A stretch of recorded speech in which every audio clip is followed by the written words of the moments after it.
Nuestro que estás en el cielo, te damos gracias en esta noche por darnos la bendición y oportunidad de podernos reunirnos mediante esta clase. Te damos gracias porque tu palabra nos instruye, nos alimenta, tal como lo dice, es fiel y verdadera, en el cual aprendemos tantas cosas tan importantes en nuestra vida espiritual y de manera especial llevarla a cabo en nuestra vida cristiana. Te pedimos por la vida de Mario para que tú lo sigas ayudando, lo sigas dirigiendo, pongas palabras sabias en sus labios para que pueda transmitir el mensaje, esta enseñanza que estoy muy segura será de mucha edificación y de grande bendición para todos nosotros y los que escuchan este video, esta transmisión. Te damos gracias por todo y así oramos en el nombre de Jesús. Amén. Amén. Muchas gracias, profesor Areli. Y vamos a continuar con lo que ya estuvimos viendo la semana pasada. Versículo 18, que fue lo que tratamos hace una semana, en el cual mencionamos algo bien importante que es el verse en el rostro de Jesús. Este versículo dice así que todos nosotros a quienes nos ha sido quitado el velo, podemos ver y reflejar la gloria del Señor. El Señor, quien es el Espíritu, nos hace más y más parecidos a Él a medida que somos transformados a su gloriosa imagen. Según este versículo, lo que podemos ver es que no es nada más una experiencia mística, sino que es algo real que podemos nosotros hacer, el ver el rostro de Jesús o la gloria del Señor. Esto lo podemos nosotros tanto ver como reflejar. Y esto lo podemos hacer nosotros cada vez que leemos las Escrituras, aprender más del Señor. Nos dice la Biblia que nos va transformando o nos hace más y más parecidos, cuando otras versiones dicen nos cambia de gloria en gloria. Eso es lo que tenemos en la Reina Valera, por ejemplo, aquí en la 60 dice, somos transformados de gloria en gloria. Es decir, cuando nosotros vemos al rostro de Jesús, contemplamos esa gloria, somos transformados de un nivel a otro y a otro y a otro, y así a seguir creciendo hasta que nos parezcamos más a Jesús. Y como les decía en la clase anterior, esta imagen pues me gusta bastante porque hace ver la cercanía que podemos tener con Jesús. Mirar su rostro a través de las Escrituras es algo que, como ya dijimos, nos va a pues esclarecer, nos va a dejar algunas cosas bien claras, como lo acabamos de ver. Otra nos va a transformar poco a poco nuestra vida va a irse pareciendo más a la de Jesús. Pero como vamos a ver hoy en versículo 4, perdón, versículo 1 del capítulo 4, eso también nos fortalece. Versículo 2 nos purifica y en los siguientes versículos vamos a ver que es amante de la verdad, es algo privilegiado, humilde y Dios nos lo concede de manera soberana.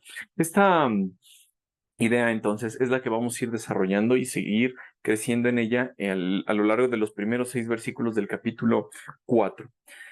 De esta forma, si nosotros unimos este versículo 18 que acabamos de ver y esta frase en específico que les acabo de subrayar aquí, nos dice la Biblia que vamos a vernos en el rostro de Jesús, nos vamos a transformar, va a quedar claro qué objetivo tenemos y va a dar otros resultados como aparecen aquí en el capítulo 4. Entonces, vamos a empezar con la lectura de este capítulo y hoy estudiar versículo 1 y tal vez, si nos da tiempo, el versículo 2.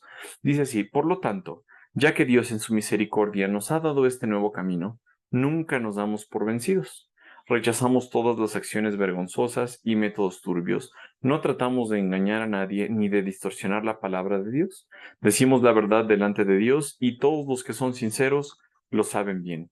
Si la buena noticia que predicamos está escondida detrás de un velo, solo está oculta de la gente que se pierde. Satanás, quien es el Dios de este mundo, ha cegado la mente de los que no creen. Son incapaces de ver la gloriosa luz de la buena noticia. No entienden este mensaje acerca de la gloria de Cristo, quien es la imagen exacta de Dios. Como ven, no andamos predicando acerca de nosotros mismos, predicamos que Jesucristo es Señor, y nosotros somos siervos de ustedes por causa de Jesús. Pues Dios, quien dijo que haya luz en la oscuridad, hizo que esta luz brille en nuestro corazón para que podamos conocer la gloria de Dios que se ve en el rostro de Jesús. Esta sección empieza y termina con la misma idea, ver el rostro de Jesús, ver su cara, y como ya dijimos, el reflejarnos en la cara de Jesús, el vernos en esta imagen, va a hacer que nosotros seamos transformados y tiene ciertos resultados. Ya dijimos que el conocer más a Jesús, el reflejarnos más en su rostro, va a hacer que nuestra percepción de lo que nosotros consideramos como la bondad de Dios cambie en el momento de enfrentar las dificultades. Esta frase que les copié directo del comentario dice: no hay razón para que las dificultades de la vida derroten a los creyentes si tienen la comprensión adecuada de Dios. Y quienes no entiendan a Dios no están mirando al rostro de Cristo. Cuanto mejor conocen a Cristo los creyentes, mejor conocen a Dios, puesto que verlo a Él es ver al Padre, como Él nos lo dijo en Juan 14:9. Cuanto mejor conozcan a Dios, mejor equipados estarán para enfrentar las pruebas y dificultades de la vida. El sufrimiento tan solo debilita la dependencia de uno mismo para que el poder de Dios pueda manifestarse en ellos. Recordemos que Pablo escribió esta carta en medio de un gran sufrimiento, pero a pesar de que él estaba sufriendo y de que él estaba triste y de que había cosas que lo estaban apachurrando, Pablo puede ver al rostro de Jesús y decir: estas dificultades no me van a mermar mi fe, no me van a desviar mi objetivo, porque yo sé a quién estoy contemplando. Estoy poniendo mi confianza en Dios y eso hace que valga la pena todo lo que estoy trabajando. Ya dijimos que podemos buscar esta mirada a través de las escrituras, el ver la imagen de Jesús o el ver el rostro de Jesús, el conocer más su carácter, lo vamos a ver mientras más conozcamos las escrituras. Versículo 1 entonces dice: por lo tanto, ya que Dios en su misericordia nos ha dado este nuevo camino, nunca nos damos por vencidos. Les comento nuevamente, Pablo estaba sufriendo y como ya vimos en el versículo 18, Pablo les dice: nosotros vemos en cara descubierta, vamos a ser transformados de gloria en gloria. Por esa razón, aquí les dice: por lo tanto, hila lo que ya les dijo en el versículo 18, con el versículo 1 del capítulo 4, les dice: por esta misma razón, porque podemos nosotros ver ya directo a Jesús, porque nuestro entendimiento no está entenebrecido, porque no estamos cegados, porque no contemplamos con un velo como aquellas personas que quieren traer cosas del antiguo pacto al nuevo, como aquellas personas que están entenebrecidos sus sentidos por Satanás, que están cegados por él, como nosotros no estamos así. Por esa misma razón, porque conocemos a Dios, porque conocemos a Jesús, dice, además de eso, que en su misericordia, ese favor que no nos merecíamos, Dios nos ha dado este nuevo camino. ¿Cuál es el nuevo camino? Lo que ya mencionó en el capítulo 3, que es el nuevo pacto. Este pacto, repito, es diferente al antiguo pacto, el Antiguo Testamento, en el cual Moisés les da una serie de ordenanzas y les dice: ustedes necesitan un Salvador. Y Pablo les está diciendo: pero nosotros ya conocemos a ese Salvador, nosotros ya podemos ver a ese Salvador no solamente de lejos, sino lo podemos ver cara a cara. Ahora somos transformados. ¿Y cuál es el resultado de esto? Esta cadena de acontecimientos y de hechos que Pablo nos está diciendo, esto es el resultado. Nunca nos damos por vencidos. Aunque Pablo podría decir: yo tengo tantas dificultades, tanta tristeza, tanta amargura, tantas lágrimas he derramado y he sufrido tanto, voy a renunciar. Pablo les dice: pero ¿por qué voy a renunciar si el camino que yo estoy predicando es mucho mejor que el antiguo? Si hay gente que no conoce a Jesús y yo sí lo conozco, y no solamente lo conozco de lejos, si lo conozco tan personalmente, no me voy a dar por vencidos. Aquí les pongo la transliteración o el interlineal de Tischendorf, en el cual él o ella, pues la verdad no sé, yo nomás aparece así en internet, Tischendorf, va poniendo las palabras que en griego escribían pues Pablo, y las va traduciendo palabra por palabra, diciéndonos qué es, si es una preposición, un verbo, un aoristo, lo que sea esta cuestión. Entonces, lo que Pablo le está diciendo: ya nosotros estamos en este ministerio, ya que Dios en su misericordia nos ha dado este nuevo camino. ¿Cuál es este nuevo camino? Nos lo pone aquí, este nuevo servicio. Es decir, Pablo se está poniendo como un siervo de Dios. De aquí se toma la palabra diaconeo, o bueno, diaconían es lo que dice acá, pero de ahí viene la palabra diácono, que es servicio. Entonces Pablo le está diciendo: esta misericordia que Dios me ha concedido, este servicio que nosotros podemos tener, otorgado por la misericordia de Dios, no me voy a renunciar a él, no lo voy a dejar, no lo voy a abandonar a pesar de mi sufrimiento. La palabra que está mencionando aquí se puede traducir como rendirse al miedo, perder valentía o comportarse como un gallina, un cobarde, una persona sin valor. Eso es lo que está diciendo Pablo. Y les está hablando, repito, en medio del sufrimiento. Les está comentando: oigan, si yo ya conozco a Dios y ya lo veo cara a cara, nada va a hacer que yo me rinda ante ese miedo.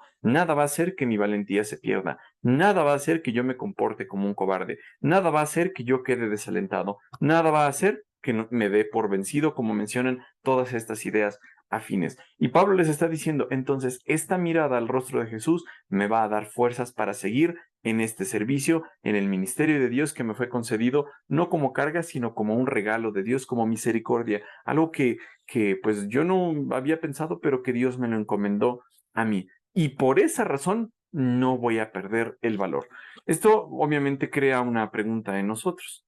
Creería la pregunta, bueno, a veces nuestras dificultades hacen que nosotros estemos pensando de manera inmediata, ay, pues si Dios me trata así, si esto es lo que obtengo por ser fiel, pues mejor dejo el ministerio. Era totalmente opuesta a lo que pensaba Pablo. Pablo decía, a pesar de mi sufrimiento, nada va a hacer que yo me llene de miedo, que me desaliente, que sea un cobarde, que me rinda ante estas circunstancias tan difíciles.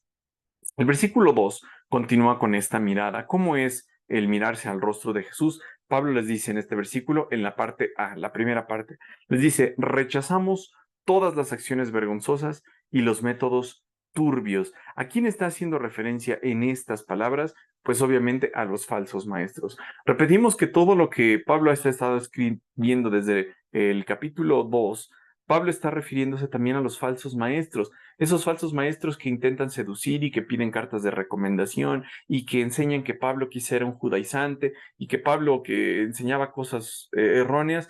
Pablo les está diciendo, estos falsos maestros, chequen lo que hacen. Estas personas tienen acciones vergonzosas y aparte utilizan métodos turbios para lograr sus propósitos. Pero como yo sí veo al rostro de Jesús, como yo no soy un falso maestro, como yo he conocido personalmente a Cristo Jesús y como yo sé en quién he puesto mi fe, como lo hemos visto en Timoteo, yo sé a quién he creído y estoy seguro, no tengo mayor duda. Pablo le dice, por esa razón, rechazo todas estas acciones que caracterizan a los falsos maestros. Pablo no podía hablar de esto con facilidad. Si uno piensa, ay, pero bueno, porque era el campeón Pablo, porque era el apóstol Pablo, porque era el mismísimo Pablo que vio a Jesús en el camino a Damasco y que tuvo enseñanza personal quizá en Arabia por unos 3 años, uno podría decir, ay, pues para él era fácil y para mí no. Pero miren lo que Pablo decía aquí en Romanos 7. Dice, miserable de mí. ¿Quién me librará de este cuerpo de muerte? Pablo lo que está diciendo es, yo quiero alcanzar mi meta, quiero parecerme más a Jesús, quiero ser más como Él. Cuando me veo en las Escrituras, veo el rostro de Jesús y yo quiero ser más parecido a Él. Por lo tanto, prosigo a esta meta. Pero Pablo le dice, hay algo que me impide, hay algo que me hace más difícil el llegar a esta meta. ¿Y cuál es? Mi cuerpo de muerte, mi miserable naturaleza, mi carne. Porque, como más adelante lo decía Pablo, lo que yo no quiero hacer, eso hago. Y lo que quiero hacer, eso no lo hago. Pablo luchaba al igual que nosotros con la carne y Pablo pues se podía sentir con la tentación de, al igual que los falsos maestros, utilizar acciones vergonzosas y métodos turbios. ¿A qué se refiere Pablo cuando escribe esto? Noten lo que igual este Nuevo Testamento interlineal nos dice con esta frase. Dice, antes bien renunciamos a lo oculto y vergonzoso, no andando con astucia. Esa es la primera parte de este versículo, que es lo que acabamos de ver ahorita en la diapositiva previa. Eso es lo que vamos a ver aquí abajito.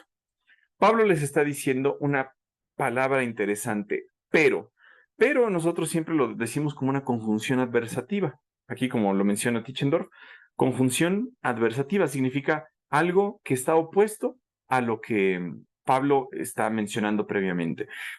Esta palabra es por el contrario o de otra parte. De otra parte es algo que viene bien para el contexto que estamos diciendo de que Pablo se está refiriendo a los falsos maestros. De esta forma, mientras los falsos maestros están utilizando estas cosas escondidas o acciones deshonrosas y oprobiosas que producen vergüenza y humillación, esa es la idea que Pablo tiene acá de esas cosas escondidas. Pablo les está diciendo, mientras estos gaznápiros, mientras estos falsos maestros están utilizando estas cosas para lograr sus propósitos, cartas de recomendación, mentiras acerca de mi enseñanza falsa, quizá pedir más dinero de lo que deberían porque se querían enriquecer. Pablo les dice, nosotros no hacemos eso, sino que nos purificamos. La mirada en la palabra de Dios, el contemplar a Dios en su palabra, hace que nosotros nos purifiquemos y por lo tanto es una mirada purificadora, porque todas las trampas y los engaños, toda la astucia, los estratagemas que utilizan estos falsos maestros, nosotros no los seguimos. Y Pablo les está diciendo, ellos lo están haciendo, pero nosotros, así al contrario, o por otra parte, no lo estamos haciendo aquí cuando les dice la conjunción ala. nosotros no estamos igual que estos falsos maestros, aunque quizá tenemos la tentación.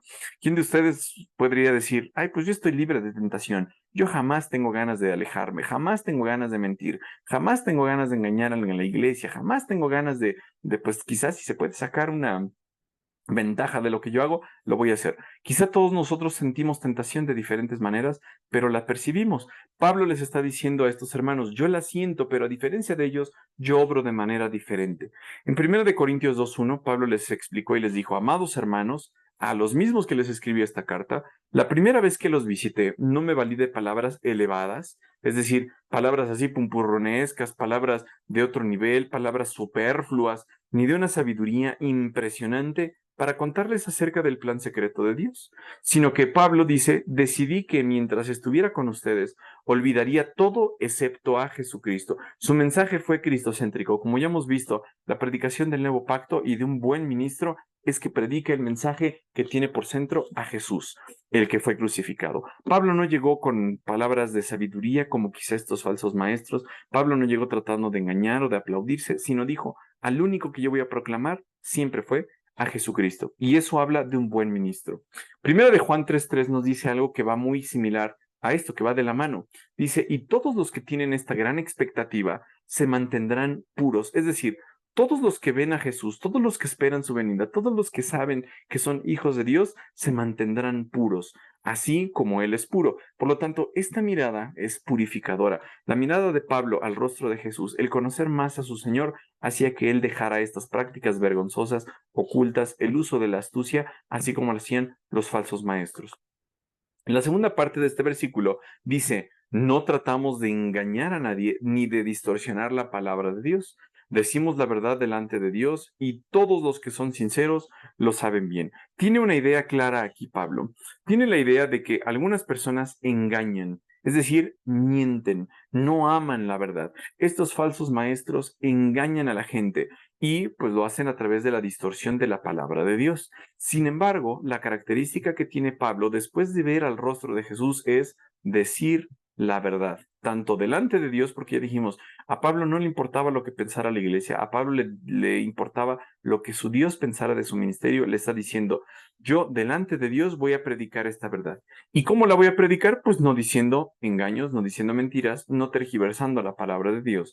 Y todos aquellos que son sinceros, ya hablamos de esta palabra previamente, ya dijimos que sincero es una palabra así que viene de sin cera, porque algunas personas rellenaban unos cantaritos, le ponían cera a unas vasijas o algo así que estaban cuarteadas, estaban rotas, la luz del sol pasaba por esa cuarteadura y pues si alguien iba a comprar esto, lo ponía contra el sol y se daba cuenta que aquí había cera y por lo tanto era pues falso, era algo que estaba adulterado este cantarito, porque tenía cera, pero algo sin cera significa que pues estaba íntegro, estaba bien, estaba completo, era verdadero. Pablo les está diciendo acá, nosotros nos comportamos diferente a los falsos maestros. Los falsos maestros, ¿qué han hecho? Engañan y distorsionan la palabra de Dios.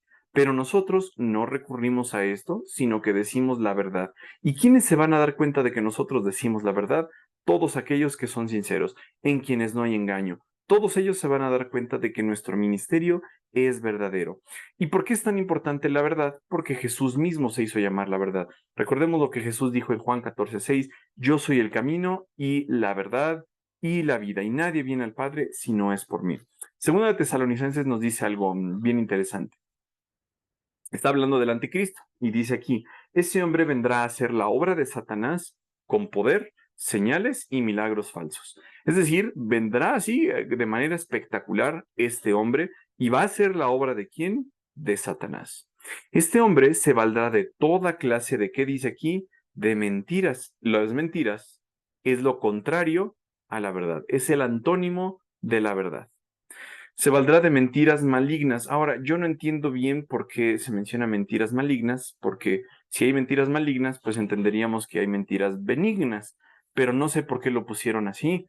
Yo creo que tal vez por énfasis, mentiras malignas. En anatomía, cuando decimos hay una arteria ascendente, significa que hay una arteria descendente, y si decimos hay una arteria interna, o un músculo interno, pues es porque hay un músculo externo. Si no decimos eso, pues simplemente se trata de una estructura que no tiene una contraparte. Y por eso a mí me llama la atención esto.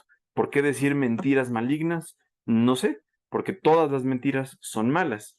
Pero bueno, yo creo que es por énfasis, como les comento, y este falso maestro se valdrá de toda clase de esas mentiras. ¿Para qué? Para engañar, así como los falsos maestros que Pablo acaba de mencionar. ¿Y a quiénes va a engañar? A los que van rumbo a la destrucción, a los que siguen ese camino ancho que lleva a la destrucción. ¿Por qué? Porque se niegan a amar y a aceptar a quién, a la verdad. Ya dijimos a Jesús que se llamó la verdad, que los salvaría. La verdad de Jesús, o el único salvador que existe, es Jesús, quien es la verdad. Y estas personas se niegan a amar y a aceptar esa verdad. Pablo lo que les está diciendo es, yo lo que estoy predicando es la verdad. Yo no quiero engañar a nadie, no quiero distorsionar las escrituras. Yo solamente voy a decir la verdad, a diferencia de estos falsos maestros.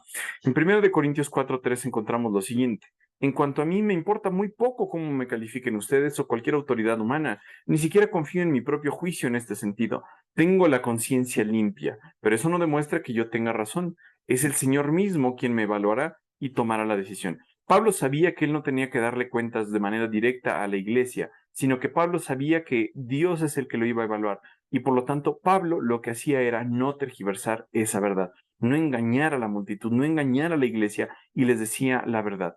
¿Qué repercusión tiene en eso? Chequen esta frase que les puse aquí. A lo largo de toda la historia de la iglesia, quienes han tenido el más grande impacto en la vida de las iglesias han sido los más comprometidos con la verdad. Y quienes la aman, la encontrarán solamente en Jesús. Como lo vemos aquí en Efesios 4:21, nos dice, si en verdad le habéis oído y habéis sido por él enseñados, conforme a la verdad que está en Jesús. Noten cómo esto va siempre relacionado. La verdad y Jesús. La verdad y Jesús. Solamente van a encontrar esa verdad en Jesús. Esto nos hace pensar en algo. En el momento en que Pablo se da cuenta de que él está viendo el rostro de Jesús, él puede sentirse tentado a engañar, a mentir por las mismas razones que los falsos maestros, quizá por obtener dinero, quizá por obtener poder, quizá por obtener fama, pero Pablo les dice, a mí ni me importa lo que me juzguen, yo a quien le voy a dar cuentas es a Dios. Y esa verdad que tengo en su palabra, y esa verdad que es Jesús revelado, yo no la voy a cambiar por nada. Por lo tanto, no voy a engañar, no voy a mentir, no voy a cambiar nada de mi mensaje. Y quiero que se queden con esta idea, porque el versículo 3 va a complementar lo que estamos diciendo sobre el Evangelio. Quizá Pablo podría decir, bueno, la verdad, puedo manipularla para que la gente la crea, puedo hacerla más suavecita, puedo hacerla más tragable, puedo hacer que la gente pues la crea y que se vengan miles y millones de personas a la iglesia cambiando la verdad. Hay personas que piensan que tú puedes llegar a más personas si cambias esa verdad. El Evangelio de la Prosperidad es un ejemplo. El Evangelio de la Prosperidad es algo que te cambia la verdad y te dice, oye, tú te mereces esto, tú te mereces el otro, porque eres hijo de Dios y te mereces tener dinero y cambian la verdad por estos falsos maestros con el fin de venderla. Entonces se vuelven mercaderes de esta verdad y Pablo les está diciendo acá, yo no lo voy a hacer, yo no voy a cambiar esa verdad, aunque mucha gente se sienta ofendida. Y de eso primero Dios vamos a hablar en la siguiente clase, porque es un tema profundo en el que hablamos de la buena noticia del evangelio que muchas personas adulteran y que tiene repercusión porque pues hay gente que no lo va a ver y que no puede ver este evangelio porque está oculta, como ya vimos en algunos versículos. Hay personas que aman el no estar en la verdad, como lo vimos aquí. Se niegan a amar y a aceptar la verdad. Estas personas están entenebrecidas en su entendimiento y vamos a hablar de eso en los versículos 3 y 4, si Dios nos permite. Vamos a hablar de si todos pueden ver el rostro de Jesús, si la predicación de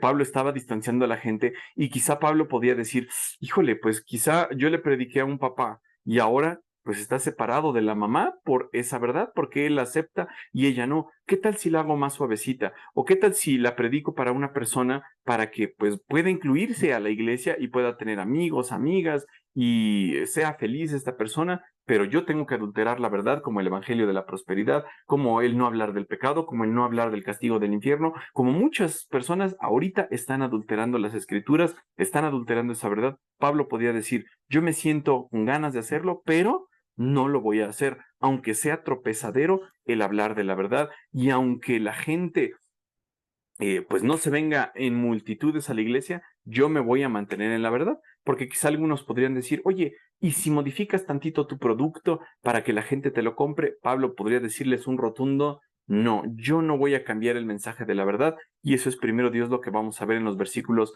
que vienen, como ya dijimos, versículos 4, versículos 5, y bueno, con tiempo lo vamos a abordar, porque ahorita ya se nos acabó el tiempo. Solamente para cerrar el día de hoy, como aplicación, quiero que vean esta frase. Obviamente no es la frase la que nos va a llevar a una aplicación, sino la aplicación de las escrituras que ve de manera práctica esta frase. Dice, a lo largo de toda la historia de la iglesia, quienes han tenido el más grande impacto en la vida de la iglesia han sido los más comprometidos con la verdad. A mí me vienen personas a la mente que han sido fieles a la verdad y que han cambiado la historia. Martín Lutero, por ejemplo, él decía, no puedo estar tranquilo como lo que me enseña la Iglesia Católica y ¡pum! Ocurre la reforma. Hay personas como los hermanos Miller, George Miller o John Miller, creo que se llamaban, que hicieron cambios en la sociedad y que impactaron a muchas personas porque confiaban en la provisión de Dios, porque confiaban en esa verdad. Como lo dice Jim Osman también, son las personas que tienen los ojos puestos en el mundo venidero las que hacen el mayor cambio en el mundo actual. Si nosotros encontramos deleite en la palabra de Dios, encontramos deleite en que el Señor mismo nos evalúe nuestro ministerio, evalúe nuestra fidelidad, pues vamos a tener el mayor cambio en este mundo. Pero si nos vamos por las palmas, si nos vamos por el aplauso de los demás, si nos vamos por la aprobación de los demás, de querer buscar una mayor iglesia, pero estar alimentando a la iglesia con pura paja, en vez de darles carne sólida, pues el resultado que vamos a tener va a ser muy diferente. Nos debe interesar lo que el Señor nos diga y no el aplauso de los demás, no el llenar la iglesia nada más de gente que no está siendo bien alimentada. Entonces, con esa idea, vamos a, primero Dios, seguir en los próximos versículos en la clase que viene la semana entrante. ¿Ok? ¿Hasta aquí hay alguna duda? ¿Hasta aquí hay algún comentario, chicas?